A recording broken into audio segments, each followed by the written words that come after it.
It is not just a form of expression. It is a way of life. The musical rights. I'm gifted with the inches to sketch my inhibitions. The very extension to transcend like a smoke pipe. Lifted to heights I'm missing in the distance. Say goodbye. I sigh. My fault. See you when I come back down. Apologies, for I didn't even say goodbye. Ill will mannered, for I didn't brain explain my plight. As I rise, all I see is what I am, what was or has been. Goes missing, almost like it didn't need contemplating. Hello everyone, welcome back to Po3tryvent podcast. I am your host, Alex Murdoch. And if you're new to this podcast, this is just the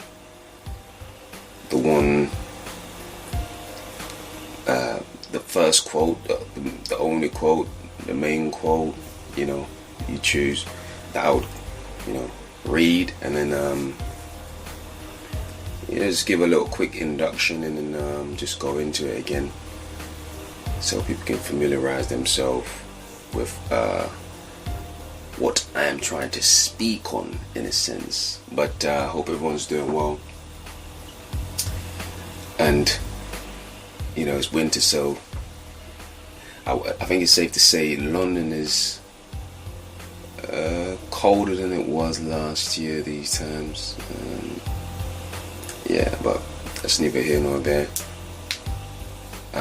But yeah, feeling good, looking good, feeling good. And yeah, so let me just and that was not the whole thing. So there's a little bit left. There's another paragraph or so, a short one. But let me start again. And here we go.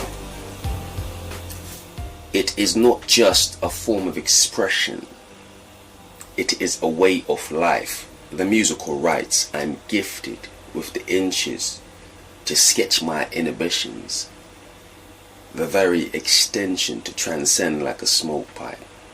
Lifted to heights I'm missing in the distance. Say goodbye, I sigh. My fault. See you when I come back down. Apologies, for I didn't even say goodbye. Ill will mannered, for I didn't brain explain my plight. As I rise, all I see is what I am.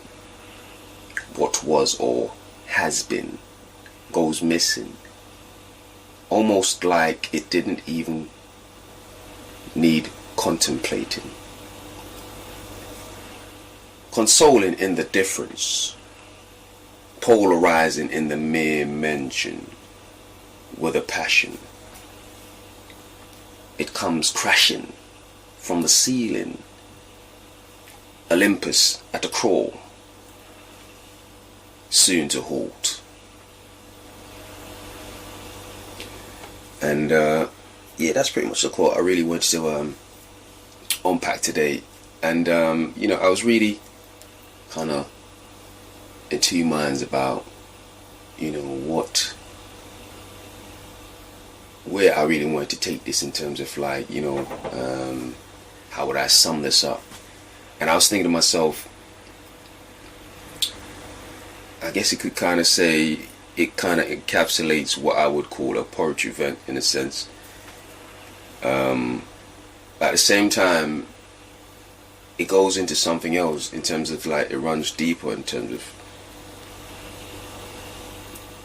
and so, well, it goes deeper further down into the writing. So it kind of had me in a space where it's just like, perhaps I should just call it mice and men, so it's not just a poetry event. It was kind of like a event with purpose. And so, but the mice and men kind of goes into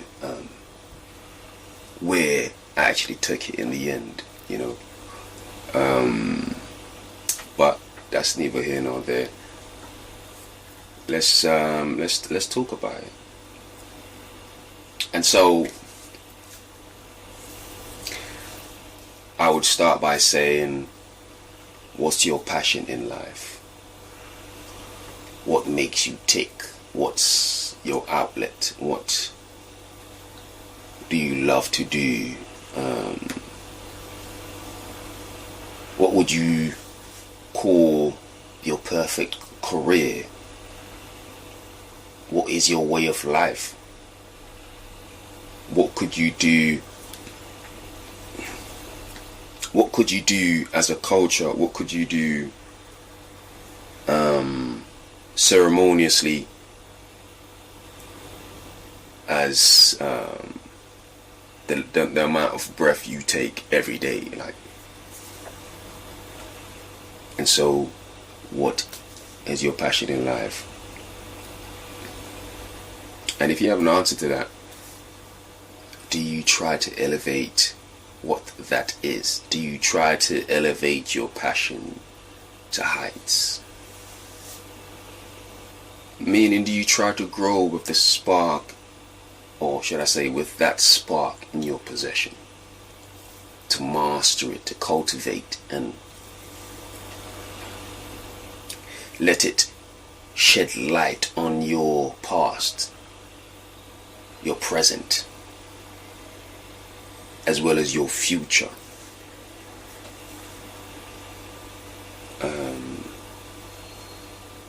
The outlet, that's kind of like the way I see it. It's an outlet. Well, in my opinion, speaking of my experience with my art or my passion in life, it's an outlet, a vehicle of sorts to, well, it's for me personally, I see growth, self-mastery. When I think about what I get from what I do, meaning poetry specifically, or just writing, or just writing in general, but for me, let's talk about poetry. But yes, like I said, growth, self-mastery could potentially be, in a sense, a third eye. You see things from a different lens, you know. I would argue,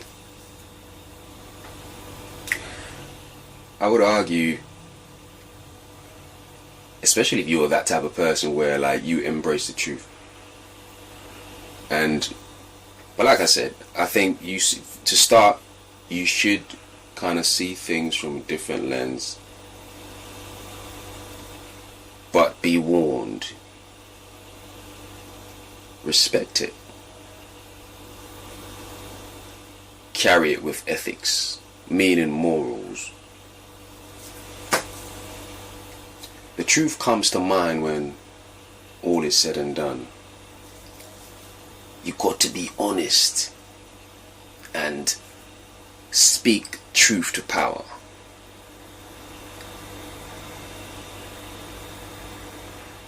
I guess what I'm saying is, when it comes to what you do, if you're an artist, it's kind of like, it's not just entertainment in a sense. You've got to stand for something. You've got to create for more than yourself. You've got to be objective. You've got to speak the truth as you know it. Whether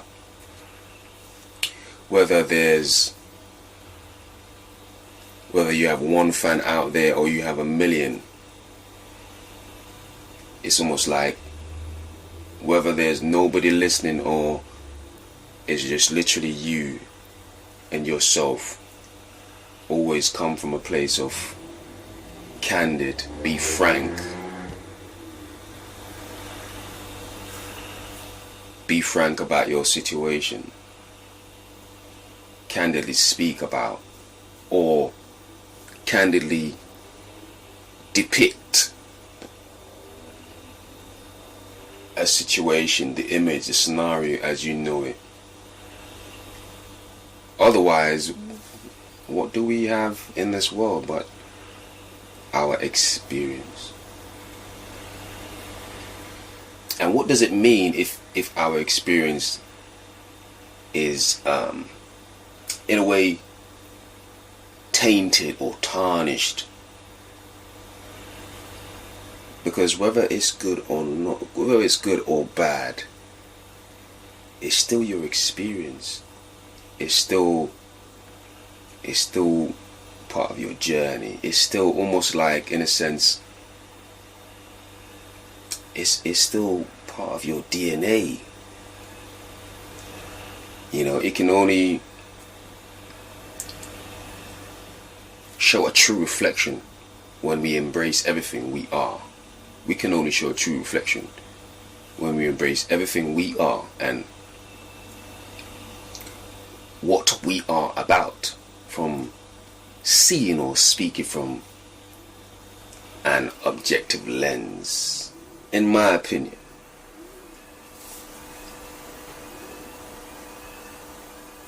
I don't worry if I'd say, don't worry if you've been in a place where the mirror becomes almost shaded,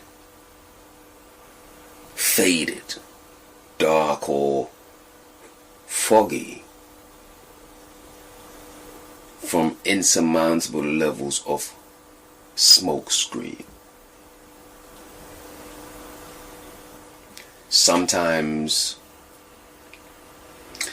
you know, your situation is so crooked that one could argue that mirror becomes cracked.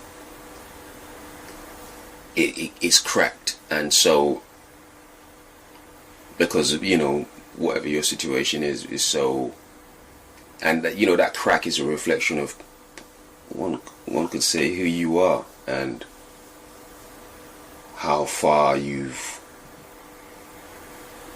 fallen, or fallen from grace. Following your actions and enveloping the nature of what you've done and become at the same time. I think they're interlinked.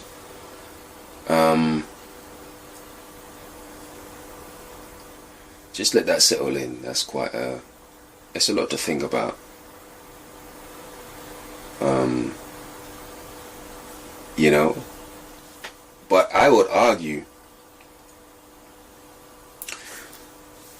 to all that, I'm here to say it's never too late. I might be stating the obvious, but I just want to say it's never too late to all of it. You know, there is always a way back to fix things. It all starts with truth. I believe the majority of things, issues, all starts with truth. If you think about, like, it's just an analogy that comes to mind straight away right now. If you think about like a doctor, you know, what do they do first when they don't know what's going on? Like, of course they check your notes, etc., and all that automatic stuff. But if they still don't know, what do? Like, to treat your case? Nothing, because they have to know exactly what's wrong with you first. In essence, what I'm saying is they have to figure out what the truth is, what your truth is. Only then it allows them to fix you. And so I guess what I'm saying is, in a way, it's kind of similar to what I'm saying is,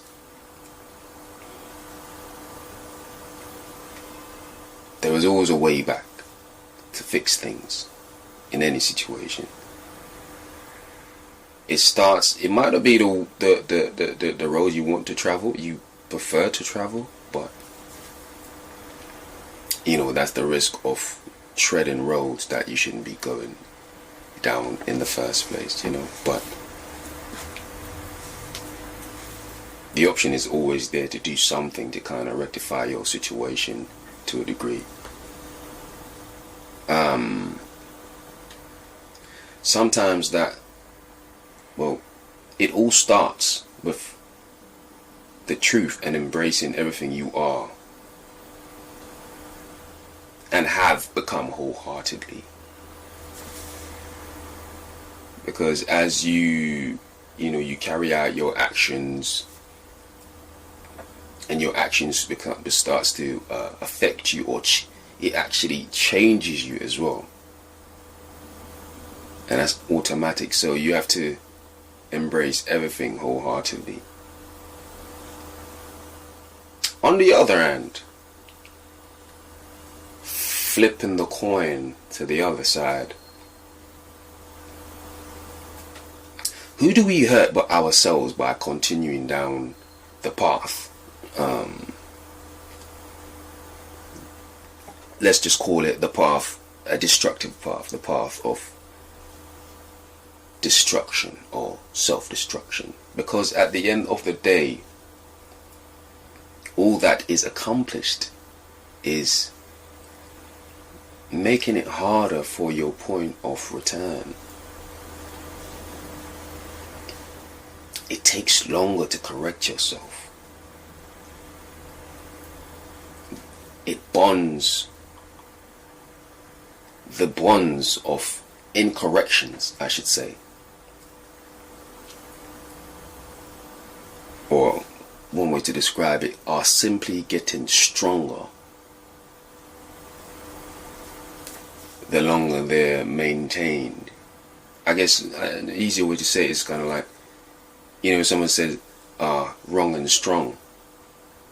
And so if you stay like that for a long period enough, it's almost like you kind of don't know what right is anymore, or your vision of right and wrong becomes a bit blurred. And so it kind of speaks to what I'm trying to say in terms of like the bonds of incorrections are simply getting stronger the longer they're maintained. We all feel invincible in the moment. You do something, or you react to something, and fair enough, you might be in a place where you were right to react, but at the same time you still reacted. You didn't respond.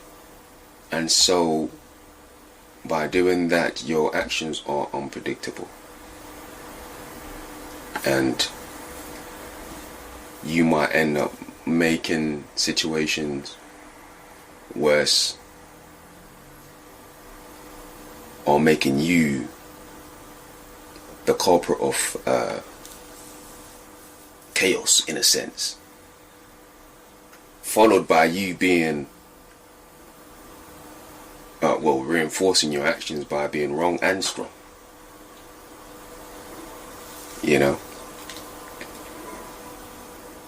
Put it this way: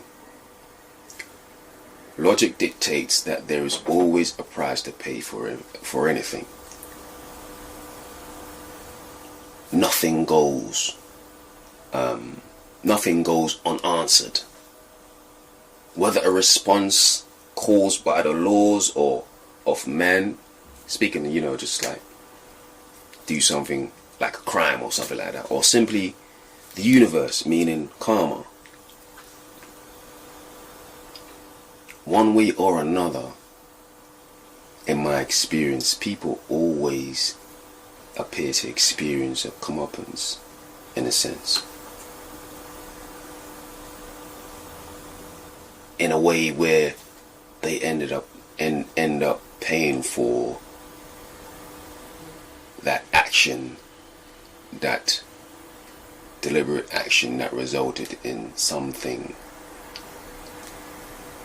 in another wrongdoing, in a sense. To take your situation to this toll,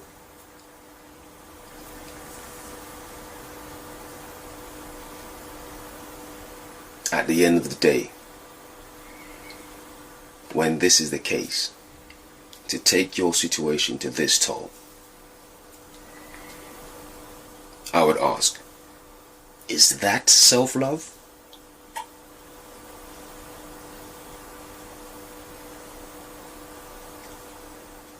Does those actions depict self-love or self-loathe?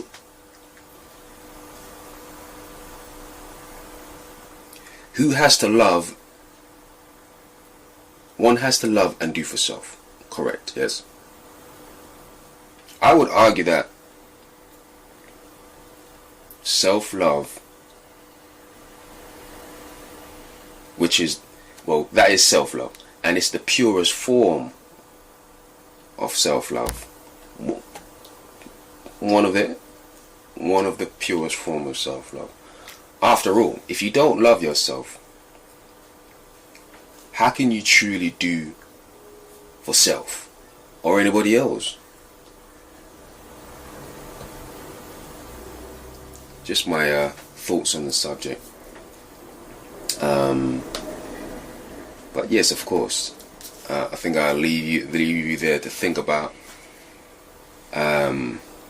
what I'm trying to express. And I always said, reach out and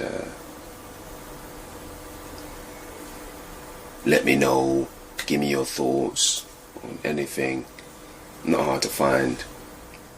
On the other side of things, I have a few things going on. Well, first today, I want to shout out to Grow Hackney. Looking forward to going there today to speak some words of poetry, open mic night. Always feeling welcomed there, and the journey continues. So looking forward to that. And finally compiled Into the Abyss short stories. So now we have a compilation of the 3 short stories I've created over the years, all in one book, and looking forward to have people enjoy that as well.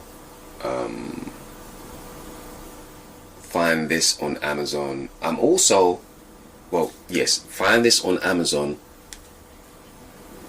and get yourself a copy. Show some support and reach out. Let me know if you appreciate what I'm saying, what I'm doing with this work and these content